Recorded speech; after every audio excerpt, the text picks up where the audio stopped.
What is up, guys, and welcome here to the ESL Major League Americas. I am Solid Jake. And I'm Kubi. And this is Playday number 5 of the ESL Major League. Play day or play week? Play day? Did I say week? I think you said day.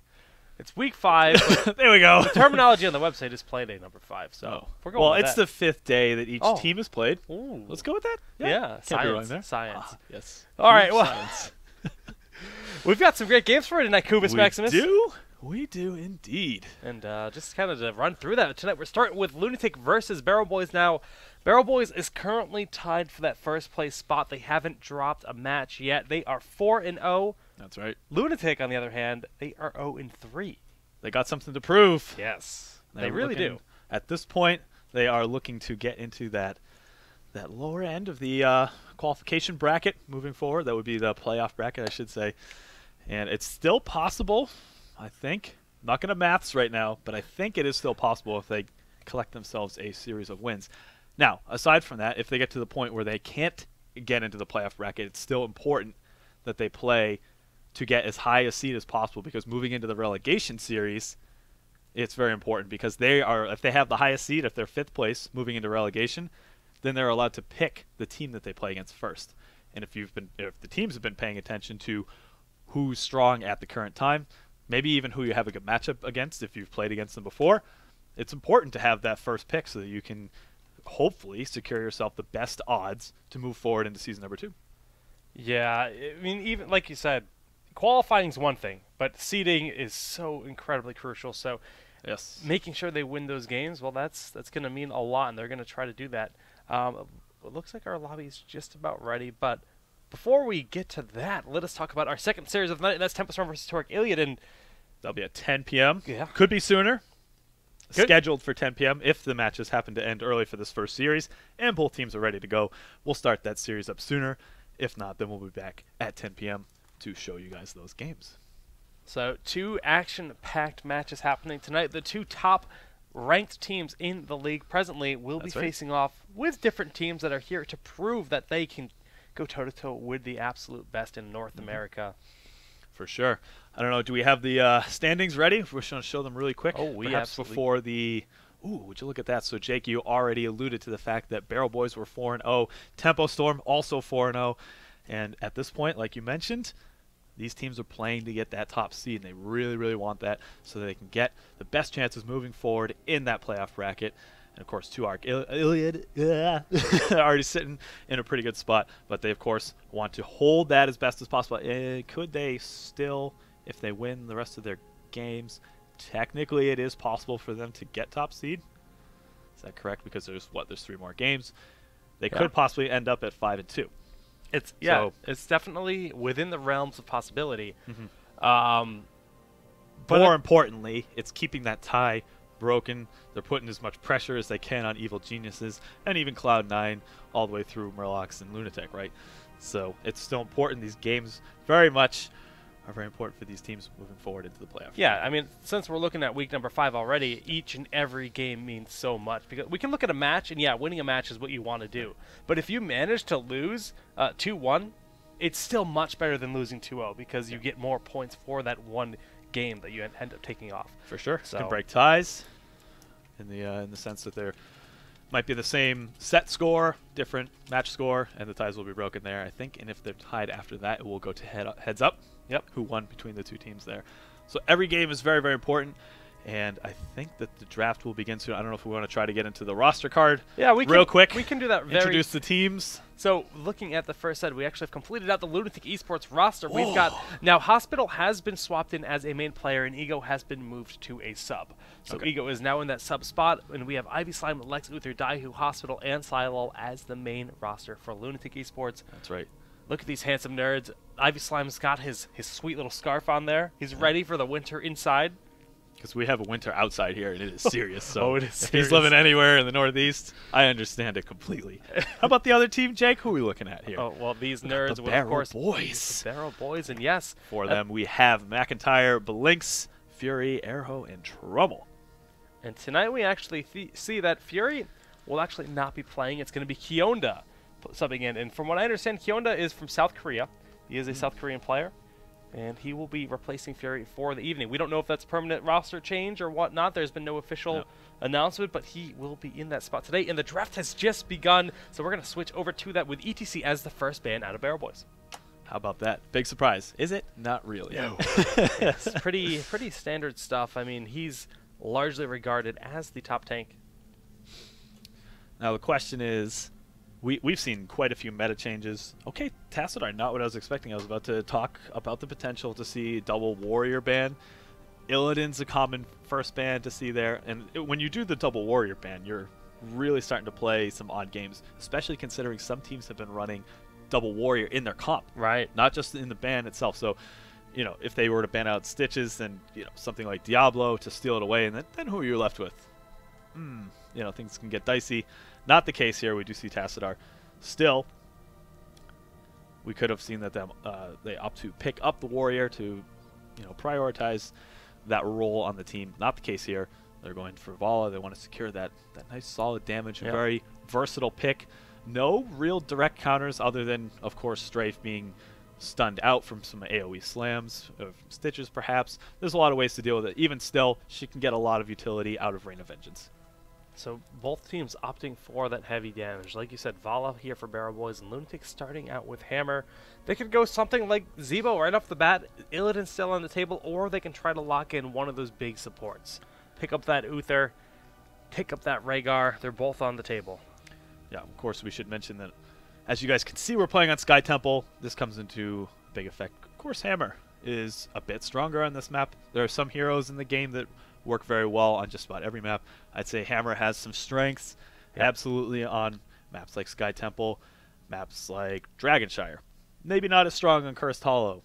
So just something to keep in mind. Yeah, very true. Very reasonable pick here. And another thing I like that we've seen from Hammer players on this map recently is the pick up of Barricade at level 13. There's so many close choke points where that Barricade can zone out the enemy team for 4 seconds. And if you actually pair that with Stitches, who is still on the table, which they're actually going to end up picking up, you can pull them in with a hook and then put that Barricade down, locking them out. And it's a really cheeky kind of play. Now, it's hard to actually get that to happen, but just the threat of that being on the table is quite powerful. Good points. Now, who is Barrel Boys going to be looking at? Lunatik has already picked up one of the 2 strong tanks that are left. Do they opt to grab Diablo to make sure that it doesn't get sniped? Because we have seen teams running Stitches and Diablo in the same comp. Yeah, I would like to see Diablo Rhaegar myself. I think it's time to get one of your supports locked in. And you, like you said, Diablo has picked up popularity as that second tank in a lot of ways because, yeah, you're having double tank, but Lightning Breath can deal so much damage. And when you have this Hammer in the back line just wailing away at you, and you have this Diablo in the front line just breathing literally death on you, it's not a good time. But Uther Tyrande is going to be their response. They might be setting themselves up to get a Sonya pick, actually. Oh, boy. Sonya synergizes very well with Uther's Divine Storm and Tyrande. That's a lot of lockdown. Not necessarily going for that, but it is something that is still an option for them. I'm curious to see what Lunatik does with this. Are they comfortable running double tank? Do they want to try to deny it? Do they foresee, or do they know that Barrel Boys might be running Sonya here? In which case, putting themselves in the spot to have double warrior might not be as beneficial as you'd think. That's all things that they're probably considering right now. Now, I want to rewind. I'm sure a lot of people didn't actually catch the matches from Ding It last night, but what we saw out of Evil Geniuses is they were running Tyrande Stitches to the point where it was so successful that in Game 2, they first picked Tyrande Stitches. And you can look at Tyrande as, complementing what they already have, but also as, okay, well, we know the power of the hook Lunar Flare, and we don't want to risk them having that potential. Absolutely. A good denial pick. Are they going to try to come up with some other combos? Things that could be available if they're feeling Zeratul. Always a good pick. Even Zagara to lock out the rest of the enemy team to maximize the potential on those picks. There's a lot of things on the table for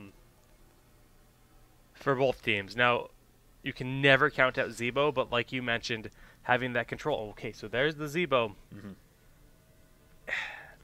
Do they just completely say it doesn't matter what support we get, we can save it for last? And teams have been a lot more comfortable with Malfurion as of late. Yeah. It would be very shocking to see Barrel Boys pick up both of those. So I think that there will at least be a good pick for them if they choose to leave their support grab until at the end. I want to comment on the fact that Illidan hasn't been grabbed yet, and we're already, on the 7th hero pick. That's a good point.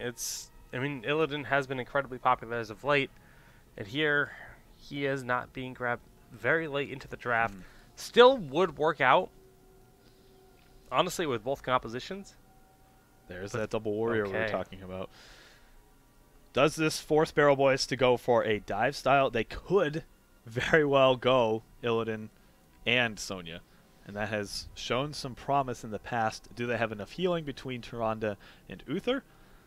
That's going to be the big question. Do they have enough burst to try to either get past the front line that's very heavy on the Lunatic side of things? Right, you got Lightning Breath and Putrid Bile with a Ravenous Spear and Siege Tank behind that. Sure. You need to be able to break that somehow. Right. Tyrael can also fit into that style. I don't recall Barrel Boys having run it very much in the past.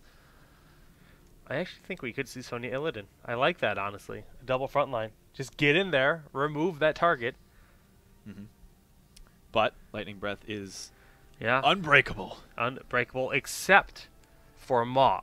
Maw will actually consume Diablo while doing the Lightning Breath, and the duration of his Lightning Breath will continue to expire while in the Maw. So Maw is the one thing that can soak up a Lightning Breath. It doesn't cancel it, but it also doesn't stop its timer like a Void Prison would.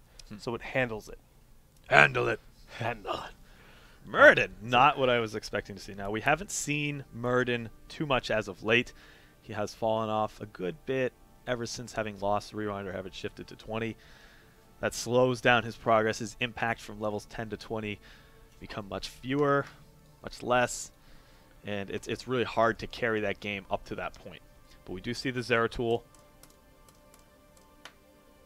Now, what is the strategy with the Zeratul? It's not a deny pick. They have to go for a healer on the Lunatic side of things.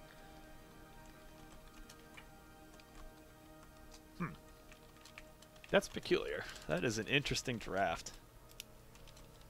Yeah. I mean, VP is phenomenal. VP Divine Storm can really ruin someone's day. Yeah. It's like almost like they're trying to wombo with VP with just Strafe and Starfall, and it kind of works.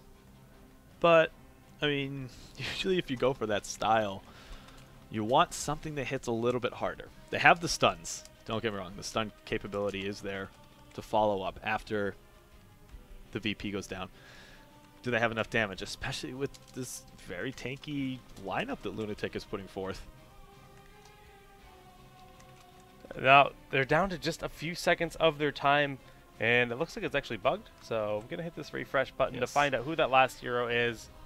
And it's going to be Rhaegar. So they are going... We figured it would probably be Rhaegar or Malf. One of the two. I think Rhaegar makes a lot more sense considering the high HP pool that we mentioned between Stitches and Diablo. Can get the maximum utility out of that ancestral healing. Alright, let's check to see if the teams are ready and we can advance forward. With this, let the teams know we're good. Alright.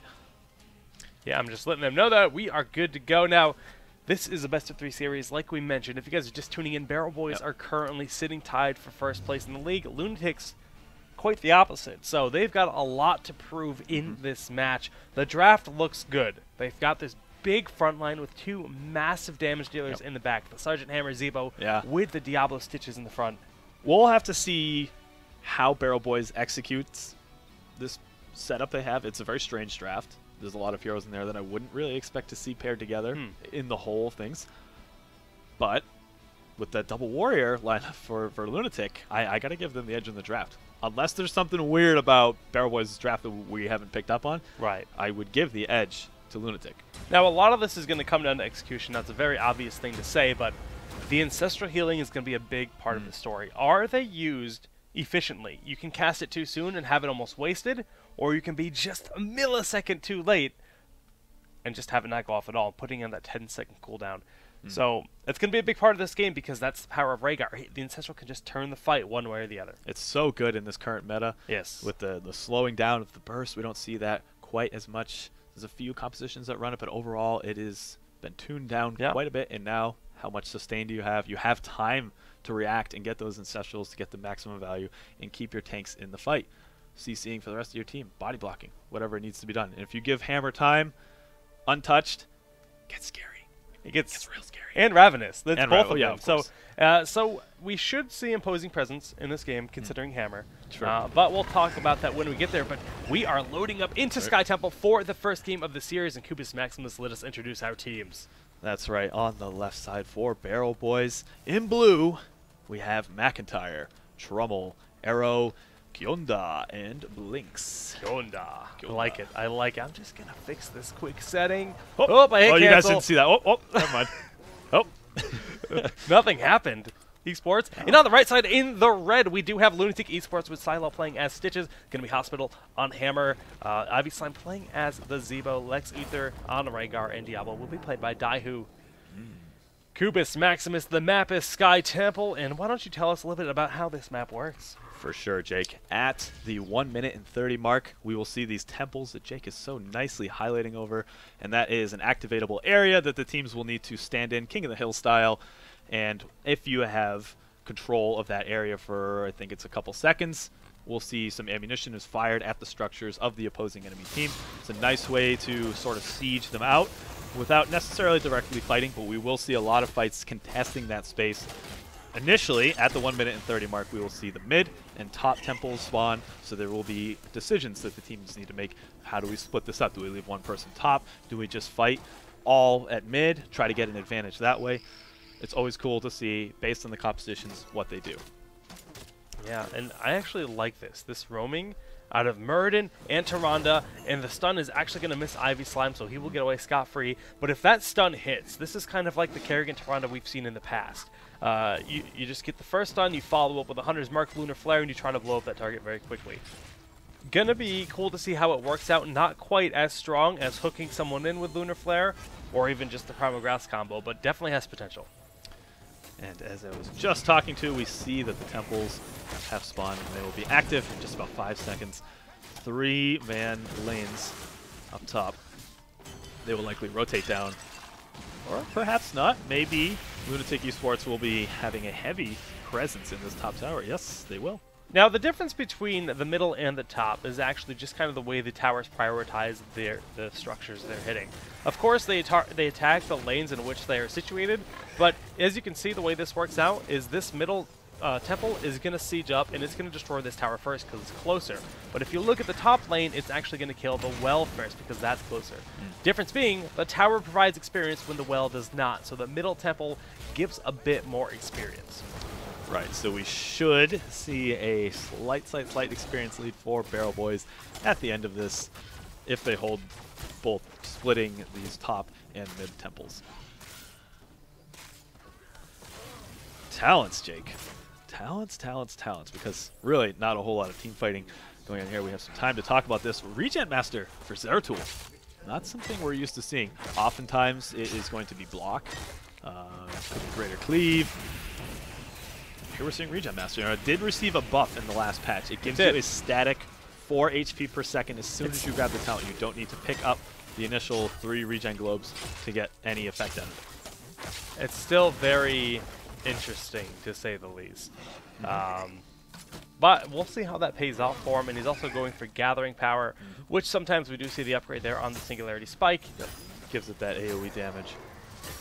Can be useful, depending on the enemy team composition. And we see that the Giants are being taken for Lunatik Esports. Since those temples were capped fairly early, we should expect to see the second temple, which will spawn in the bottom. Far below this bottom lane, and I think it's 2 minutes after the previous set of temples has dissipated, which should put us somewhere in the range of 4:45, 5 minutes, I think.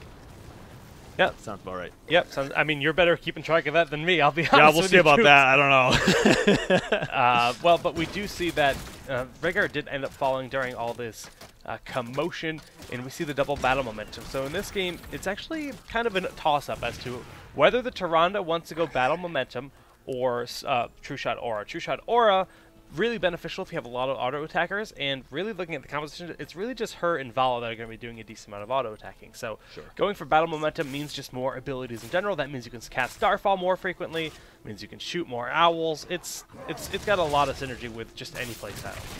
How do you feel about the cooldown on Hunter's Mark? It's up at level 1.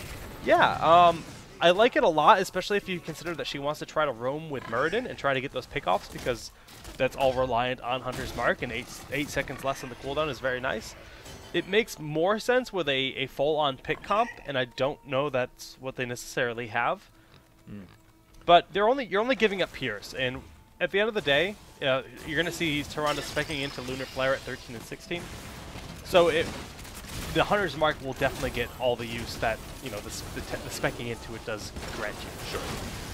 Heavy presence already set up for Lunatik Esports at this bottom temple. Barrel Boys looking to pierce this wall. Can it be done? They're actually forcing them back. Daifu standing out is going to be taking a bit of damage, and they've forced them back. Yeah, that was like really decisive aggression, and they win on the Hammer, force a concussive blast out, and Hammer did have to boost away, and at that point, it's also got to look at the levels too. Yeah, that's a very good point. But it's just really nice initiation, forcing that Hammer back and forcing the disengage. And like you mentioned, they have hit level 10. They have those heroics. And we do see Rain of Vengeance. Everything else, including Avatar, Void Prison, Starfall, and Divine Storm, normal picks. Rain of Vengeance is a toss-up between the two teams they're going to be looking at. The enemy team, what's going to be available in terms of stuns? Am I going to get value out of my strafe? It's not really worth it if I only get a second or a second and a half out of it. And there's certainly enough of that available for Lunatik Esports. So we see the Rain of Vengeance, which could fit into that Wombo style as well. Yeah. Making sure that there is enough lockdown present for Barrel Boys to capitalize. Yeah, there's a fair amount of lockdown on both sides, really. Sure. But it's going to be interesting to see just how the damage potential works out, because like you said, the Putrid Bile plus Lightning Breath with a Ravenous Spirit behind the scenes. I mean, even just Putrid Bile paired with Ravenous, or just Lightning Breath paired with Ravenous is scary. You put all three together, and while the receiving team's going to have a bad time, kind of like Daifu, who does get blown up there, nicely done with that Hunter's Mark, 25% additional damage received. The stun was there, the Hunter's Mark was there. 4 people, 5 rotating from Barrel Boys. Yeah, they picked that one up pretty quick. Diablo's got a lot of HP, not that much. Yeah. Well, it looks like Hospital is going to just boost on a way out of the situation, but McIntyre and Urha are getting engaged upon. We see that Void Prison goes down as the Putrid Bile is activated, and Starfall is set up. Hunter's Mark with the stuns onto both Stitches and Rhaegar, eliminating both of them. Very nicely done with those stuns. I was questioning the amount of damage they had. Diablo wasn't exactly present for that fight. Still, they made it work with the Hunter's Mark and what tools they had available to them. Yeah. They got enough damage down in time. I mean, they have so much stun potential. When you consider that you can overlap the Rain of Vengeance with the Divine Storm and then Lunar Flare on top of it, it's all like very flexible range stuns that can do a decent. They control so much space. So we see they are hitting level 13. They're going to be selecting those talents, continuing with that multi-shot style, picking up Frost Shot. We do have Wormhole, the Lunar Blaze, increasing the range and the width of the Lunar Flare. They opted to go for the boss after having grabbed those 2 kills. Normally, I'd say that was a pretty risky play, especially on this map, because the boss is available to both sides. I realize that they did just pick up the 2 kills, but you just never know on this map. It can be so scary, so risky. They managed to get away with it. Yeah. No punishment from Lunatik Esports. And now we do have 3rd set of temples spawning in mid and bottom. Alright, so Putrid Bile being used once again, and that Lunar Flare is completely whipped as Silo backs up. Hook goes out, does not connect, and when that hook does in fact fail, they're just going to end up retreating off of this. Looking at the heroics, almost all heroics will be ready on just about 10 seconds here for Barrel Boys, but on the flip side, Putrid Bile going to be a cooldown for another 40 seconds. Smart rotation from Lunatik Esports. They said, okay, lost that fight. We're not going to be able to squeeze into the bottom shrine. Let's just go up. We'll take the mid-temple, try to get some value out of that. Barrel Boys also smart and recognize the situation. What makes the most sense for Lunatik Esports to be doing at this current time? Of course, they're going to rotate. Let's just follow them. We have the advantage. We have a 2-level lead at the current time. We have a talent advantage. Let's press it. Let's try to force as many fights as possible to keep that lead. This is like magical temples right now. They're just kind of bouncing around, going from temple to temple. That lightning breath does go off. Lunaflare cannot stop it, but it can do a decent amount of damage. The Ravenous Spirit will pick up the kill onto Tyrande. Starfall doing a lot of damage in that Rain of Vengeance, really nicely zoning that out, giving Trumbull a bit of breathing room, but still, Silo in the front gets the hook onto Uther and eliminates him. This is the absolute kind of fight that Lunatik Esports needed to catch up. They still have 4 members alive. They take a 2-for-1. When you are down, picking up kills like this in your favor, even if you have to make some trades, some sacrifices, you're always going to get more experience than the enemy team. This is how you catch up. And you also have to consider they're getting this bottom temple. Hammer is sieged up. That fort will ultimately fall, and they are putting the pressure onto this middle. Zeratul is sitting there soaking it up, but McIntyre will have to leave. Silo's going to send the hook out, not going to end up connecting, but that is not a fight that McIntyre can win on his own. Look at this. They've put some pressure on the bottom lane, capture the bottom fort, took a couple kills, and they're almost caught up in experience. They've really brought themselves back in this game, but Daihu has to be careful. The Lunar Flare with the Hunter's Mark is going to kill him very quickly, but he has enough souls for that resurgence, if you will, the respawn, and he will be back up. So that's probably the best member that could have died on their team. Right, if you have collected enough souls, you are able to respawn. That is the only semblance of resurgence in the storm that is left in the game. So hey, that's extra value that Diablo has in these fights. He can get more aggressive, as we saw there. He can tank even harder than any other tank could dream to tank. Oh, and still come back and still be. And we've seen a lot of team fights turned. I'm remembering the last game that we cast on Cursed Hollow. There were so many fights that just got, just because of the fact that Diablo was able to get back within 5 seconds rather than 50. It turned a lot of fights. So don't sleep on that. Yeah, you really can't. And Zeratul is actually just being a ward right now. He's going to have these scout hit eyes, on all 5 members of this team. And as he is revealed from his stealth, he's just going to back on up, make sure he's safe. Bruiser is being picked up here by Barrel Boys, and they have that level 16 advantage. But really, Lunatik is not far behind at all.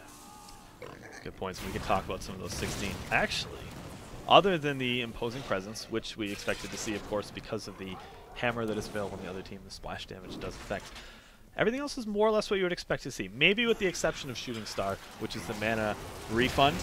With this style, it's actually the only talent that makes sense. If you're not speccing into the Owl at level 1, if you don't get Pierce, it's just a That's what I was going to say. It's a given. Yeah, you could hit a lot of people if you have your Void Prison lined up properly, but like you said, without Pierce. Daihu getting very aggressive in the mid lane. Only 2 members. Look at that. I mean, that's the power of Hunter's Mark Lunar Flare. As soon as he started Lightning Breath, he died, and that's Diablo, who has a big health pool. Very decisive pickup on that kill. The boss will be spawning in 30 seconds, and if Lunatik continues to pressure in this fight here and they lose more members, they're going to give up a boss with it. Yes, they need to be quite careful. However, they still need to keep their eyes on the boss. We saw a somewhat, use air quotes here, cheeky boss steal earlier in the game when they had a small advantage. Usually even a slight advantage doesn't necessarily give you a guaranteed boss, so they still need to keep their eyes on it. It's not going to be the case with these temples spawning. And actually, it's just the 1 temple, so we're going to see some pressure.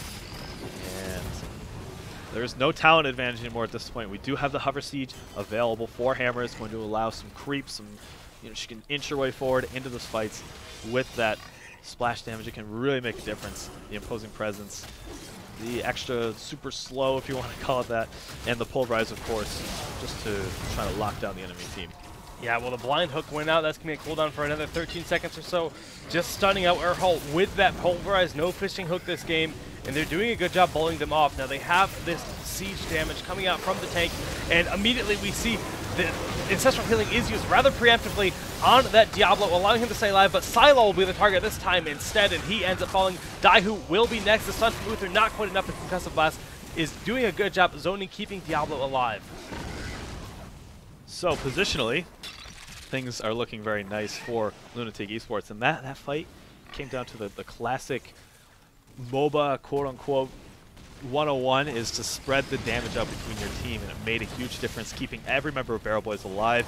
They all had the opportunity to go back, but that flip on McIntyre, no, he is going to have the pull to get out and die, who once again catches himself a little bit too far forward, is eliminating the fight. The stun going on to Hospital. Is it going to be enough? The Concussive Blast is there. Firing the Napalm Strike backwards. The Lunar Flare is going to be good enough to lock down that hammer. She is out. This is going to force Lunatik off of this capture point, which is now, of course, depleted.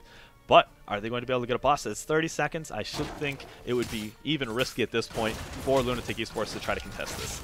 Like, yeah. He's going to just poke his eyes in, but we can't really do much about that. They don't have any kind of void prison, any kind of lockdown. They do have 3 heroics available, but still they're in no position to contest this, and that's going to be the second boss picked up. 4 Barrel Boys continuing to push their lead on. They have over a level advantage on their quest to 20. And with this boss, they're going to be able to put on some aggression to this bottom lane because they're picking up giants, they're picking up the boss, and they're just going to push down with it. Yes, with this 4 giants, I mean, the timing won't be quite there, but at some point in this bottom lane over the next 30 seconds, they will have 4 giants and a boss pushing hard. I don't see why Barrel Boys can't get very aggressive and trying to get some structure damage here. Yeah, I mean, oh, we didn't even talk about this. That's the new Zeratul skin. He's got those Zergy Singularity spikes. Man, that looks nice. So styling. Nice. Well, they're getting a lot of damage done with this boss. The blind hook goes out. Not going to end up connecting with anything. And once again, the 16 seconds of cooldown you have to worry about.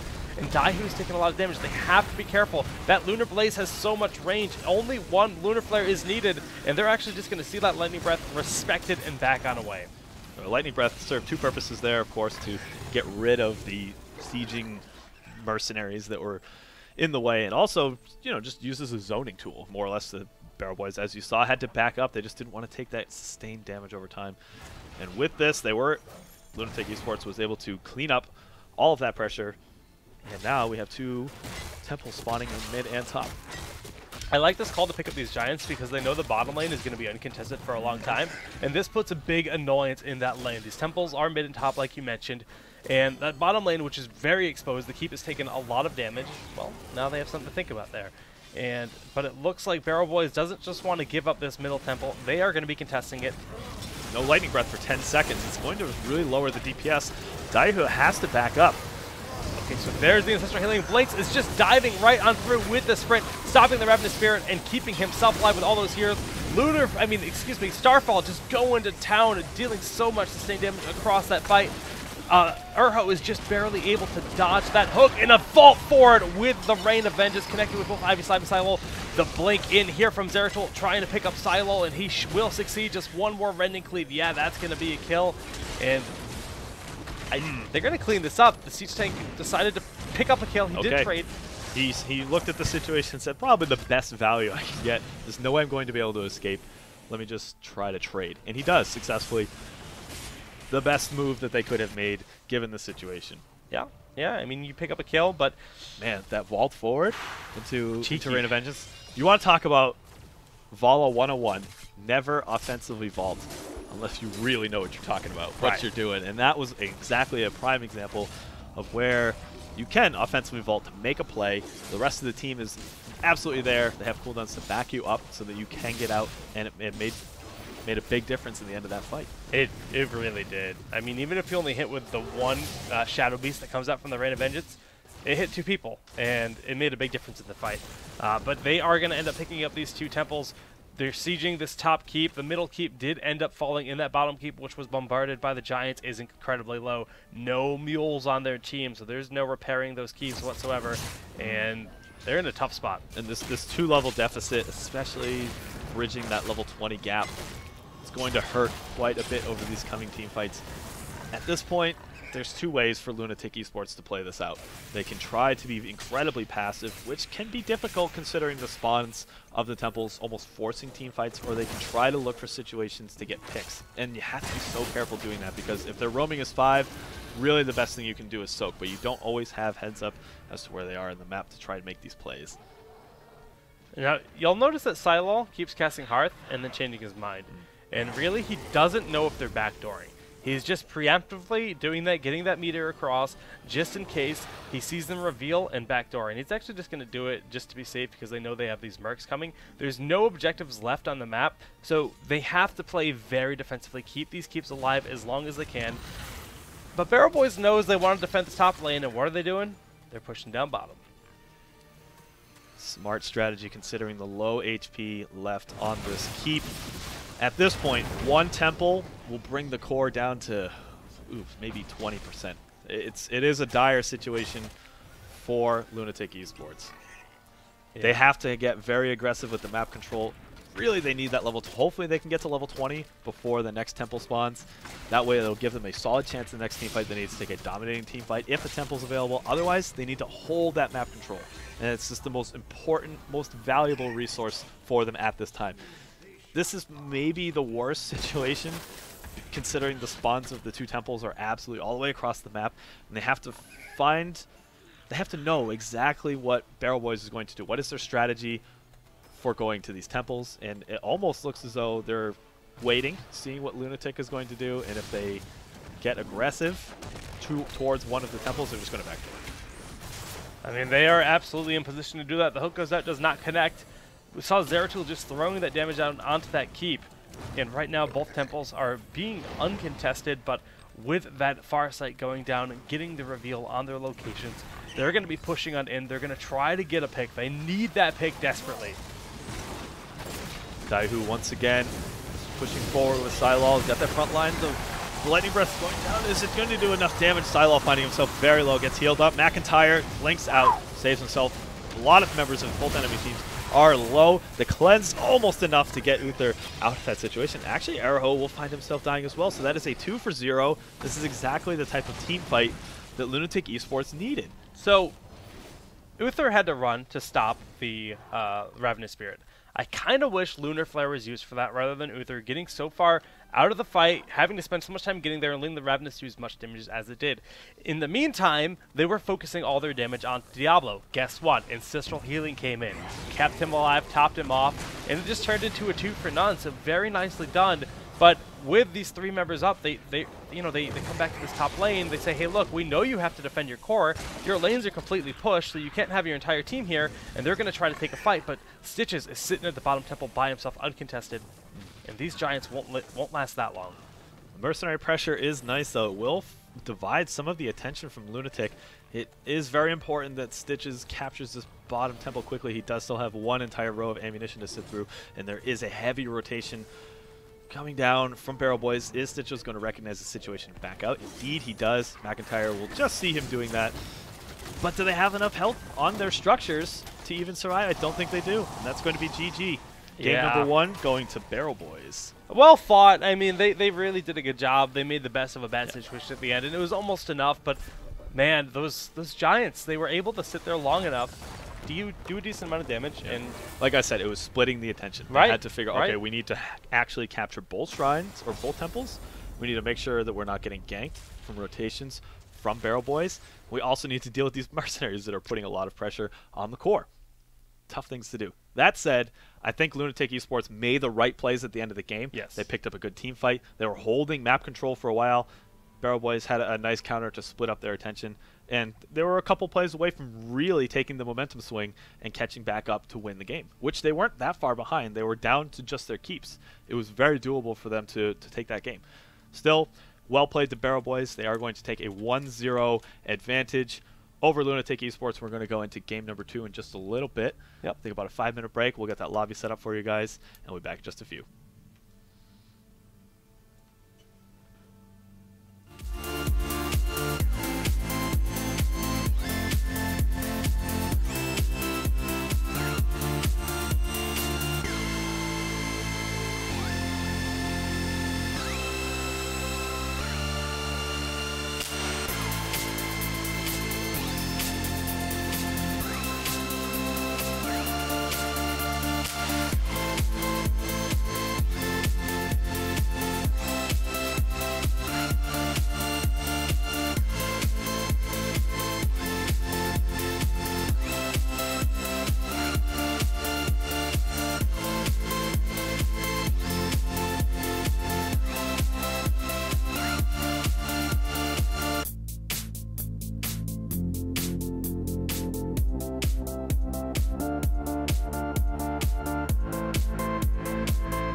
All right, guys, welcome back here to the ESL Major League Americas. I'm Kubi. I'm Solid Jake. He's like, oh, wait, I pointed at this guy, he talks. Wait, do I talk now? Can't even get his own, what do you call those, mix-ups? Oh, jeez, just disappointed, Jake. Work on that. It's okay, you'll get it next time. Okay, I'll try harder. Trust me. Believe me, Senpai. Okay. All right, we have our next game about to begin. Is going to be a salty run back on Sky Temple. Sky Temple. And game number 2 between Barrel Boys and Lunatik Esports. Now, I saw some of you folks in the chat talking about Stitches and the hook to hit ratio. It wasn't there. Now, it's a good point to bring up, but it wasn't necessarily the point of the team. Yes, hooks are nice. A lot of what their composition was built towards was protect the hammer, protect the gazebo. And if they can just do that, they can probably get away winning a game without many very impactful hooks. Right. Whatsoever. I mean, Stitches is a super beefy hero. He's got that big frontline presence. We saw Pulverize picked up at 16, and then you have Putrid Bile. So, yes, like there's you a lot mentioned, of zoning tools. Yeah. Now, sometimes it will make the difference for sure. Picking up and cleaning up team fights. That's probably when you will see the most impactful hooks. Not to say that hooks, if they're positioned well and the rest of the team is ready, they will make a big difference. But it's not necessarily 100% what your team is hinging upon. Not like what you would see with Fishing Hook, Tyrande, Hunter's Mark. If that combo was present, yes, the hooks are very, very important. So not having seen any hooks, I think it didn't help them. And obviously landing some nice pickups would have made a difference. Not what cost them the game, though, I would say. Well, the draft is just about to begin, so we're going to switch on over to that screen. But Kubus, Maximus, we mentioned the hooks weren't working out for him. Do you think we should see a different approach to this game? Because, yes, Hammer has a ton of potential, and Hammer definitely wasn't the issue in this game, but what could they do differently? Now, you mentioned should they change up their style. I think for the most part, they did do a decent job blocking for Hammer.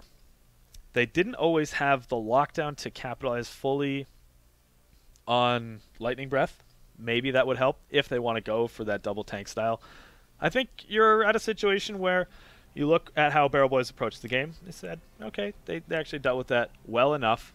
Let's try a different style. Maybe double support. Maybe going for a dive style. Maybe a more traditional 3 assassin, 1 support, 1 warrior style. Try something else, whatever the rest of your team's been practicing, whatever they're comfortable with. You have another game here, you can switch to a different style. If you just didn't feel as though that was how Barrel Boys was handling it, maybe there's a different strategy you can throw them. Just throw them off their game a little bit. Well, they're going to throw them off their game as they're going to ban out Hammer, so that's Lunatik unable to play Hammer in this series, and Barrel Boys have that first pick option. So they could go for that Raven if they say that we don't want you to have any kind of comfort zone with that protect the Hammer, protect the Ravenous style. But no, they're just going to pick up ETC right off the bat. They said, hey, look, if you can't hit hooks, you might not want Stitches. So we're going to force you to grab someone that isn't ETC. That is a good point. Someone that is not ETC, so it's your warrior choices are Stitches or Diablo. It's possible that we'll see Diablo ETC, not the strongest of synergies, unless, of course, you land the sickest dance of your life. Most important dance, 7th grade dance. Very, very important.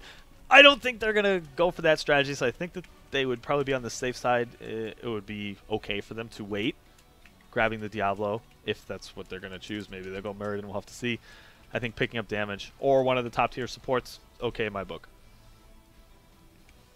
Yeah, well, Zebo, Tass, those heroes picked up for Lunatik, but Barrel Boys, it is now their choice, and they could just go full-on support City. If they want to grab that Uther Rhaegar ETC, they can fill in the damage with whatever they want. But on the flip side, you kind of want to lock in your damage early. And considering that Vala and Hammer are banned out, the options are a bit different this game. Illidan, very much on the table. Ooh, Tyrande, Uther. They like those two. Yeah, we did see this support combo in the previous game, and they didn't opt to go for an additional solid support, which would be a lot of healing. So I think it's probably fair for Lunatik, if they don't want to go double support this game, they can leave their healer for their last pick, in which case they should pick up their warrior and try to grab another top tier damage to really minimize the amount of options that Barrel Boys has. Okay, but Lunatic, they've still got the Rhaegar, they've got the Wolf Life. They like the Diablo. Diablo did work for them, except for the times when Lunar Flare, Hunter's Mark, ruined his day. Hunter's Mark, such a strong counter to an immobile hero. Once you cast that Lightning Breath, you're standing still, and you're just this big, massive red target. But Stitches, we're going to see him again. It makes a lot of sense with the Zebo. Yeah, Stitches is fine. I think that they shouldn't try to go for a composition that really relies on getting the hooks. No offense to the Stitches player here, but unless he just wasn't feeling comfortable against the composition, the enemy composition that Barrel Boys had, although it is not much different here, you can still play Stitches as just a traditional, you know, get in the face, body block, protect the Zebo, etc.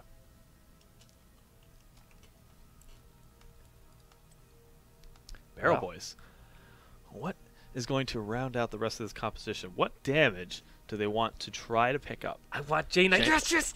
Oh, you called it, Jay. Nicely done. I love Jaina Tyrande. You throw that Lunar Flare and Blizzard down, and it's just like, it ruins your day. It ruins your day. It's cold. It hurts. It's raining stars and ice shards. And stars and ice shards. Not something you ever want to step outside to. It's kind of like living on planet Hoth. Corey and I, we currently live on planet Hoth. Do. We have actually more snowfall than the rest of the United States of America. And I'll tell you, it rains stars and ice shards sometimes. Jake, I'm going to be honest with you. I would love to see a Sonya grab here. Okay, Illidan's fine too. Yeah. Someone just gets in their face. You have so much lockdown, so much slow between ETC with, you know, dashing in. He's got the loudspeakers, the knockback, stage dive or dance if that's what he wants to go for. Lunar Flare, Divine Storm, Hammer of Justice, all the slow on Jaina's whole kit. That's so much CC and control. That's what Illidan loves. He's gonna dance and have a good time in Metamorphosis. Jake is literally dancing right now. Probably should have swapped over the camera so we can all watch this. No more of that. Jake is suddenly embarrassed. I'm getting spammed right now by Mr. Glaurung, who is playing in our next series.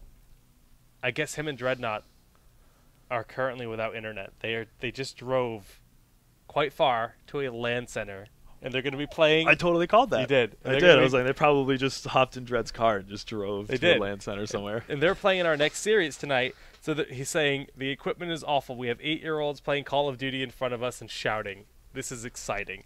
So that's what's going on with Tempo Storm tonight. Which is going to be our second series featured tonight, possibly at 10 p.m., but maybe they're ready sooner. I don't know. All right, 50 seconds left for Lunatic Esports. Final grab. What do they go for?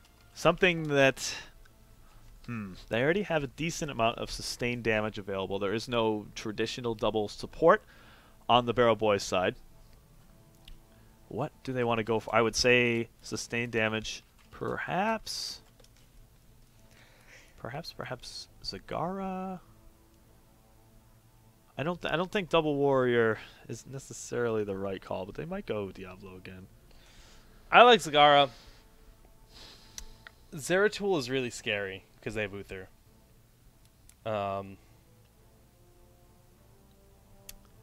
not entirely familiar with Lunatic Esports' hero pool.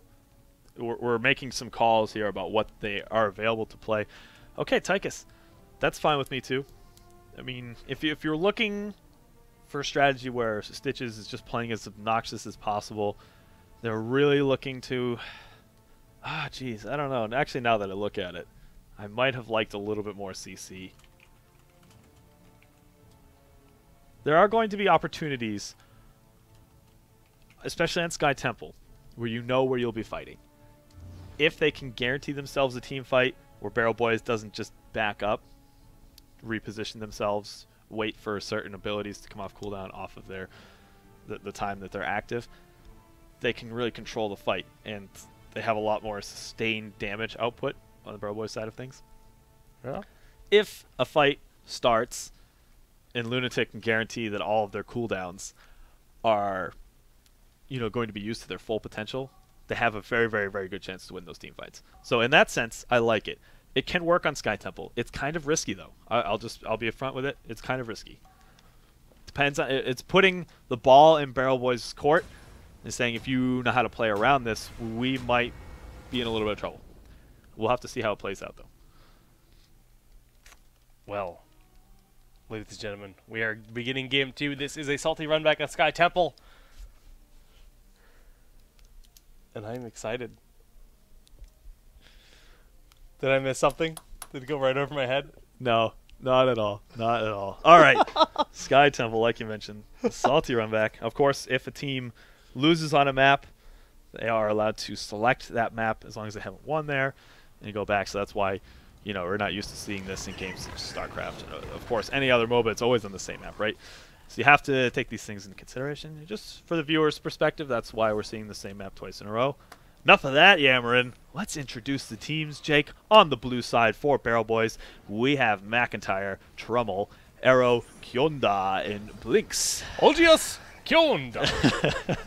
Someday we'll have 6 StarCraft intros like the GSL. But on the right side, we do have Lunatik Esports, and that's going to be Daihu, Silal, Hospital, Lex Uther, and last but not least, Ivy Slime.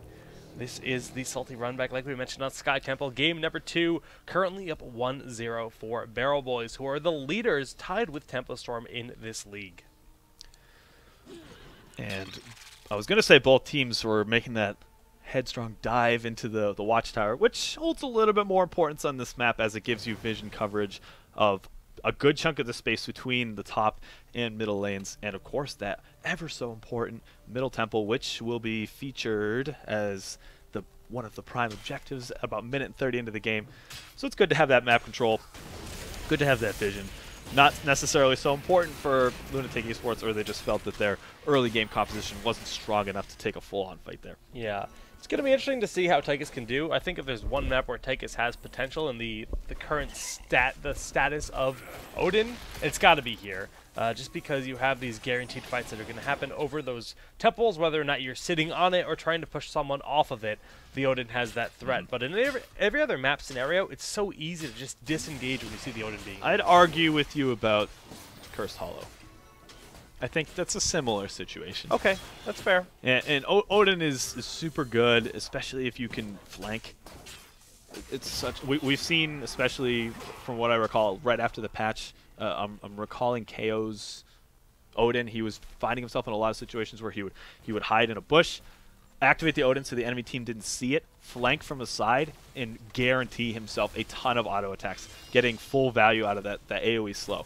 So if we can see play like that, where it's really optimizing the amount of time and the amount of damage that Odin can get, I'm looking forward to it. I think people are sleeping on Odin. People are sleeping on Tychus in general. I do not disagree. I do not disagree. But we can see that the lanes are being soaked by all the teams, and the rotation has been made to this top. Barrel Boys abandoning that middle temple and then forcing Lunatic Esports off the top temple. They say, look, we want this. We don't want you to get any charges off. And this ring around the rosy is commencing. Ooh, McIntyre at the middle temple finds himself under a bit of pressure, dodging the hook. Trummel finds himself on the wrong end of that. Still happy to be close enough to throw down some spells and actually get Barrel Boys control of this middle temple. Yeah, just musical temples once again, just bouncing on and off, on and off. Trummel trying to zone Daihu, who looks like he's pacing around looking for that hook. And Hospital on the backside, they have to be careful here because the rotation could be real. Trummel going for it onto Hospital, but once again, the hooks could be real. Lunaflare does not connect, and Hook going to be just shy of picking that up. And Blinks and Urho have done a good job. They've been zoning very well. ETC maximizing the full utility of his kit, like we see here, trying to just get him out of position. Now, of course, if you hold control of the temple with the last 2 bullets, not including the 5 final bullets to strike, it will give you the full benefit of that tower. So that's why we saw them jump off early. And Arrow dashing through gets the good positioning onto Rhaegar, and they pick up the first kill of the game to Barrel Boys. Yeah, really nicely done there. It's interesting seeing Arrow switching over to playing a more tank role, because typically that's what we would have seen Fury, but today we have Kyonda playing in for that position. He's playing the assassin, and it just shows the diversity available of that squad. The flexibility is there between these team members. It's important, especially if the meta happens to shift into an odd direction. Who knows?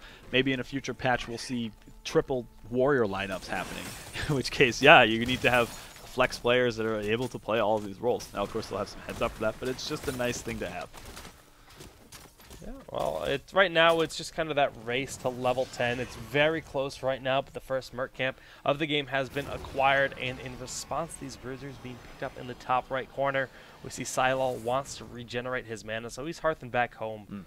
Good timing. I want to say good timing for picking up these camps, especially the bruiser camps in the top lane. You want to try to grab them so that they're putting pressure on while the bottom temple has spawned, which should be happening within the next 30 seconds.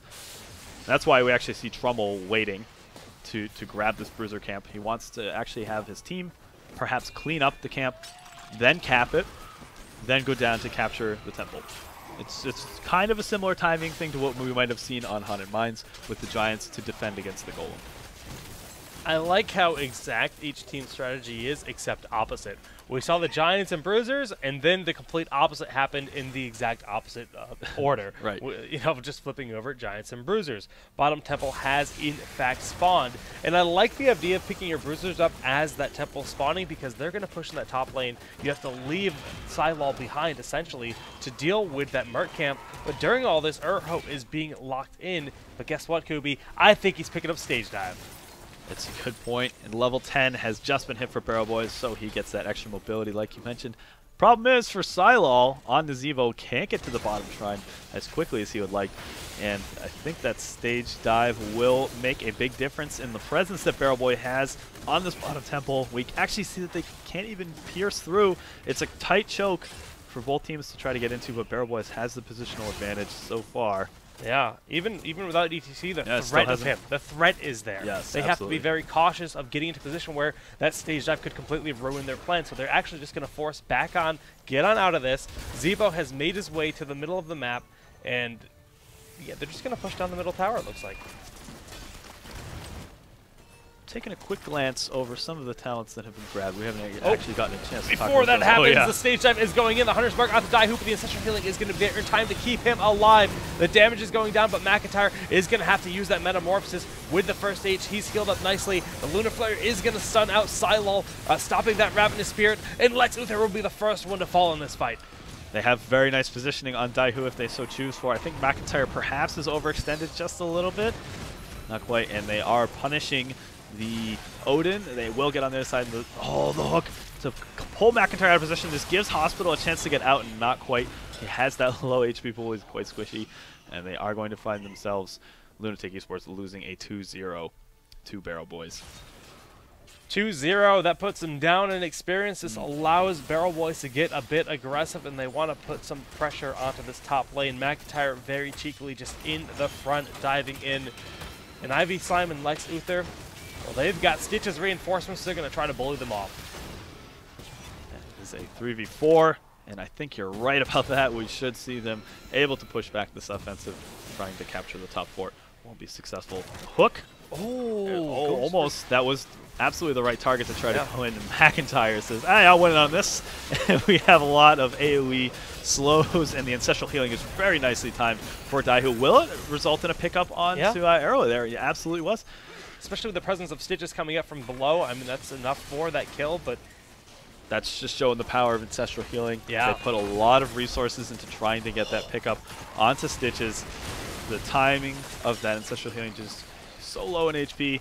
They go for that extra push to kill him. He gets healed up to full. Oh, now all of a sudden our tank is out of position. We don't quite have that same burst healing to get effectiveness. And all of this, you'd be surprised that one kill, but just where everyone happened to be, that results in a fort for Lunatic Esports. Kubi, look at this Tyrande poke. I mean, there's a Jaina and an Illidan, and the Tyrande poke between just Starfall, the Lunar Flare, now that when Lunar Blaze has been picked up, and just the single Sentinels are going out. It's topping the damage here for Barrel Boys. Very, very cool stuff.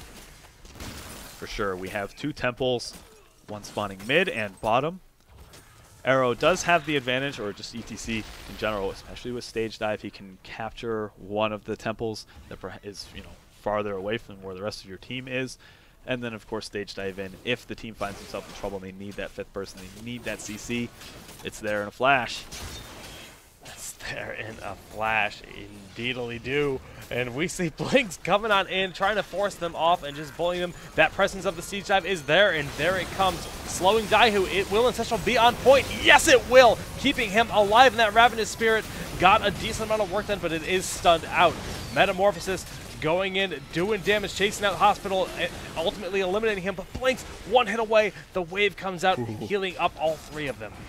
A lot of that came down to just waiting for the Metamorphosis. Yes, a very nice Lunar Flare just to get the stun and to capitalize. But honestly, the time that was spent waiting for McIntyre to activate that Metamorphosis got a lot of value. Like you mentioned, the Ravenous Spirit was good, but just so much effort was just put in to try and get those early kills, and it wasn't focused onto McIntyre. He has a full HP bar to go in and clean up the fight, and that's what Illidan's love to do. They love to go in and clean up. And there was, again, that damage distribution between the team. There were a lot of members of Barrel Boys that almost fell, not quite. Kubi, I think Blizzard needs to give us a janitor skin for Illidan, because he cleans up good. And I would love nothing more than to see him flying around with a mop. Just a bucket in one hand, a mop in the other. Oh my goodness. Just whacking people with the bucket. All right. Yeah, all right, I'll give it to you. Yes. Could be amusing. Yes. Depends on how it's Guys, done, though. Tweet us your best fan art of Illidan, janitor in Illidan. All right, but we have our janitor going in, trying to get the cleanup, and Ancestral Healing will prevent that. That is the mess that he just cannot stop. And the boss is marching down the bottom leg. It's it's this four-legged bug. Gonna stomp, smack, and slap all the things in his path. Actually, no, he just jabs. He doesn't really slap. Bit of split pressure, or split push pressure from Barrel Boys. They are going to try to take down this mid-keep wall while the boss is putting pressure in the bottom lane. Smart idea. They get some extra experience out of that, and they do find themselves at level 16. Considerable experience advantage. No surprise on this map. If there's a map where you're really going to try to run away with things, it can absolutely happen on Sky Temple. Just because of the nature of the objectives, holding map control, it means so much more than any of the other maps. It's very true. It's very true. And it comes down to that Merc time now, Kubi. They're collecting their Merc camps. But let's just kind of take a look at all the talents and make sure everything is looking good and dandy. What do you think about this double imposing presence? I like it when you consider that a good chunk of the damage for Lunatic Esports is in the form of Archon, auto attacks, which has splash damage, and Tychus, auto attacks on the Odin. Great Some point. of this, I mean, there's no Feral Lunge. I guess that's something that they might have predicted and just, maybe we don't need to go for it. We just need that extra burst healing. That's fine. All right. It's actually quite interesting to see Healing Surge picked up here. But like you said, they want that extra healing, and that's what you get when you grab Healing Surge. But look at this aggression in the top lane. They're pushing with 4 members and these bruisers, just keeping that. When you deal that extra structure damage, guess what? Your towers no longer have to waste their shots on that. They deal damage to the keeps. Just about to say how important that is. Nicely done, Jake. Kudos. Kubi praised me, guys. Well, it's like you mentioned. At this point, they can split every temple from here on out in the game, and they will win over time. This forces the hand of Lunatic Esports, and we saw that in the last game. They were forced to take a very aggressive stance for the temple control. No different from this game. They do have Mule, which helps. Oh, the stun going on to Ivy Slime. They want to force out the dimensional shift.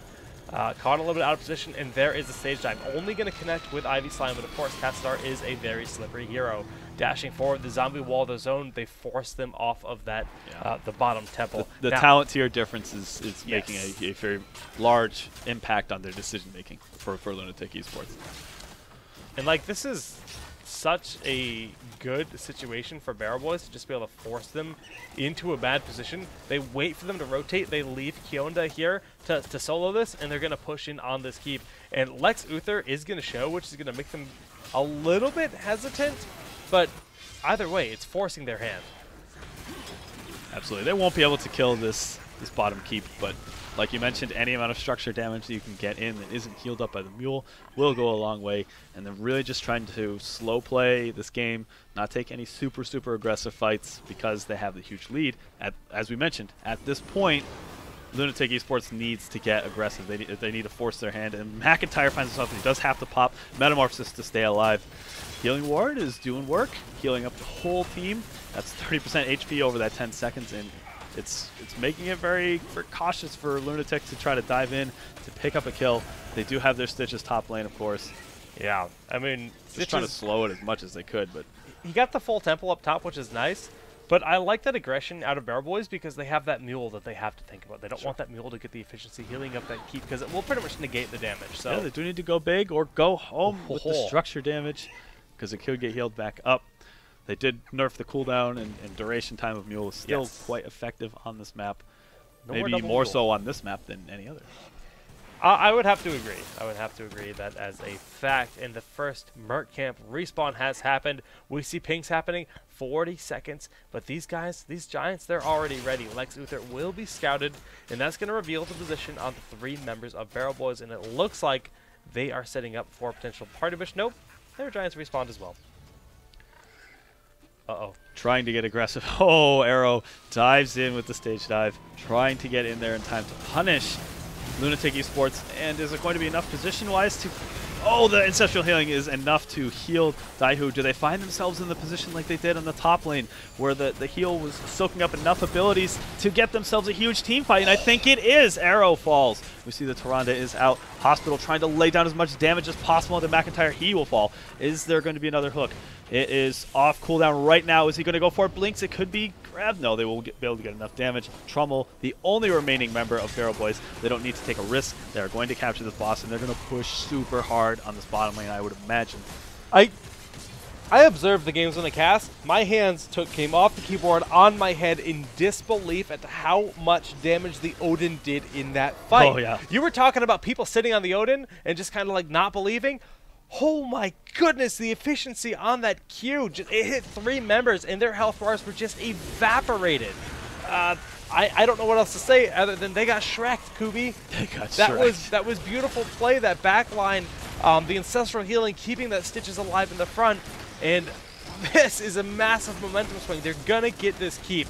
Respawn timers. Yeah. Still 16 seconds on that Uther because the Ghost delays his death timer even further. Very true. Not quite enough for them to push in to get the kill here just yet. Right. The rest of the members of Barrel Boys are coming up. They are going to be able to put a significant amount of pressure. If any kills are picked up on Lunatik's side of things, it could go very, very south for Barrel Boys. How are they going to defend this? Daihu is getting in there. We see the Ravenous Spirit is putting a lot of pressure on, but actually... Big Divine Storm, though. That could change everything to the Dimension Shift going in, but that core has lost its shielding. Stitches is down, but Splanks is 1 hit away from death. That Starfall gonna try to deal with the boss, but Ivy Slime manages to kill the Uther player. Wow, this is close. That boss did a considerable amount of damage to the core during that, but this is the type of play that can actually throw games, unfortunately. If Hospital and Silo find themselves dead here, that will 100%, and it probably already is, a victory for Barrel Boys. They defended with only 45% HP left on their core. This is actually, I don't know if they can push in. The timers don't really allot them the ability to push in with this. With just 2 members, it's too risky. Because you got to consider that, yeah, even with just Silol, they're going to get through this keep, but they have this mule. And the game's going to continue on. Very good point, yep.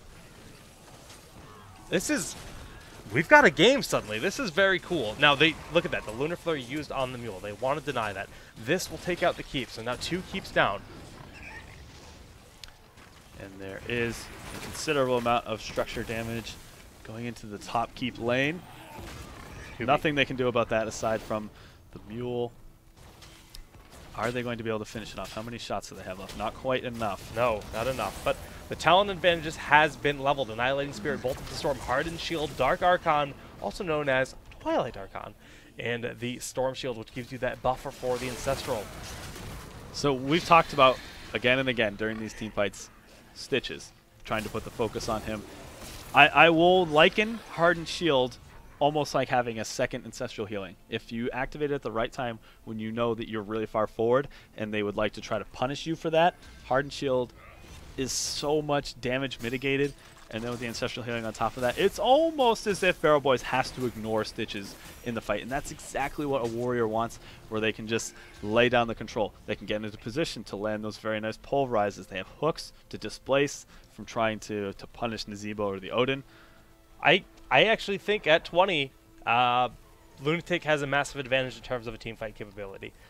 There's going to be so much pressure on getting massive Divine Hurricanes, getting those massive stuns, and following up with a lot of damage with AoE. I mean, if they can get the Divine Hurricane and then hit Blizzard on 3 targets and blow up one member while getting 2 other members very low, that was very close. Very, very close. So he does have Bolt, so he would be able to escape that situation. I want to talk about Wintermute.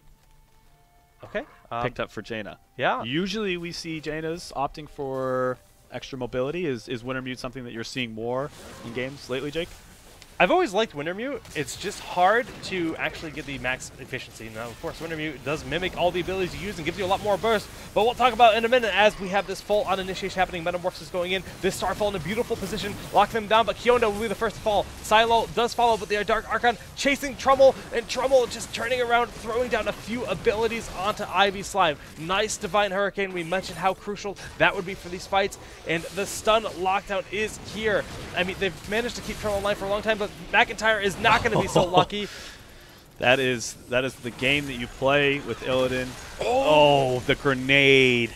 I think that's it. I think that's it, Corey. Yeah, they have 4 members up. They still have their healer available. They have the sustain to push in, and there only is 45% HP left on this core.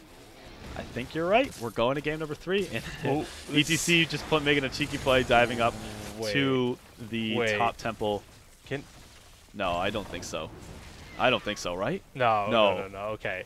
But actually, a nice you know idea. What? Of all the plays that they could have, made to quote-unquote try to steal a game back, I think that might have been it. I mean, if that had gone on for another 3 seconds, I think they probably would have won. If they had VP or something that could stall at the core just for a little while, it probably would have been enough. And if the core wasn't already at 45%,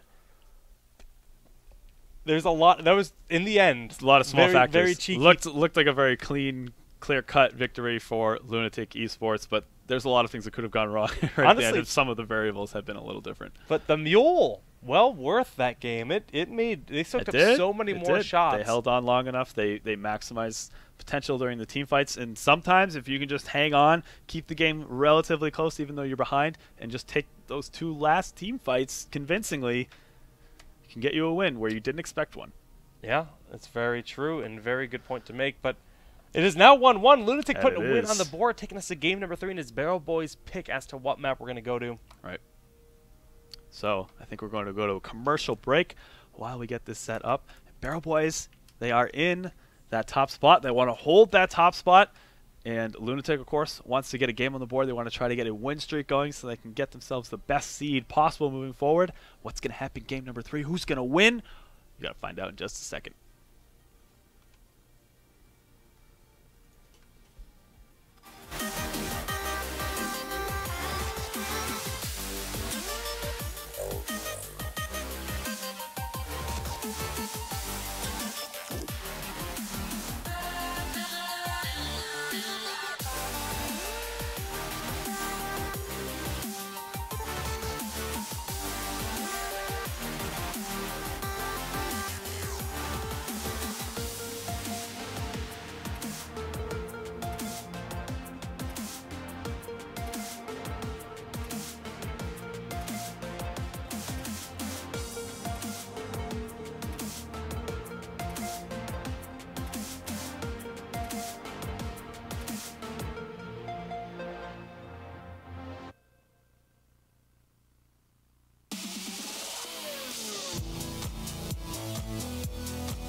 What is up, guys, and welcome back to the ESL Major League Americas. This nerd is the Kubi. And this nerd is Solid Jake. All right, Fusion Dance.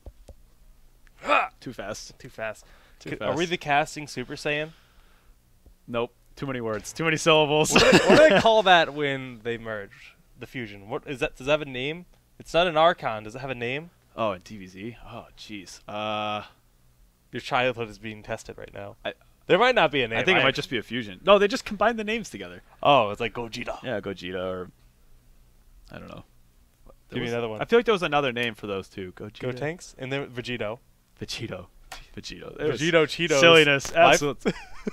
God. Oh. Sorry about that, guys. Oh, I don't know Phil. what I did. All right. Don't do that again. Never touching this mic Don't cord. do that again. What do we have, Jake? We have game number 3. Cursed Hollow, a new map.